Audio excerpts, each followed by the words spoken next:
Hello guys, dito kami ngayon. Titignan namin yung aming mga alagang baboy. Bibisitahin namin. Ngayon po ay pang 30 days na po yung mga biik namin mula nung pinanganak. Kaya pwede na po siyang iwalay sa inahin. Kaya ito makikita nyo, pwede nang iwalay dahil malakas na silang kumain ng feeds. Yung mga maliliit nating biik.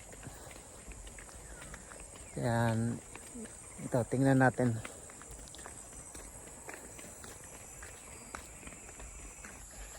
Yan pa yung maliit natin na tangkal. Yung bahay ng ating mga biik.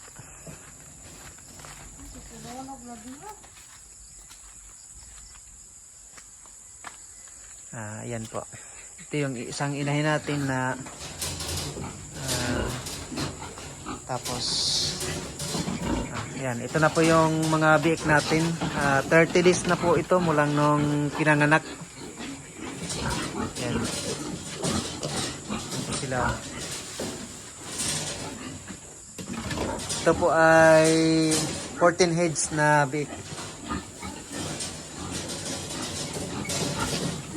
Ito po yung inahin natin. At mayroon tayo ditong dalawang gagawin nating inahin. Ang tawag dito ay dumaraga. Gagawin natin itong inahin para madagdagan yung mga inahin natin dito dahil kulang tayo ng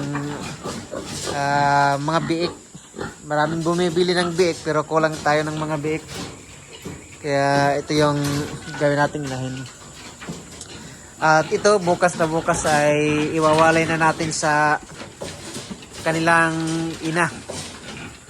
No, iwalay na natin dahil malalakas na silang kumain ng feeds at pwede na to. Dahil ito ay mga order na ating mga biik kaya pwedeng kunin na to.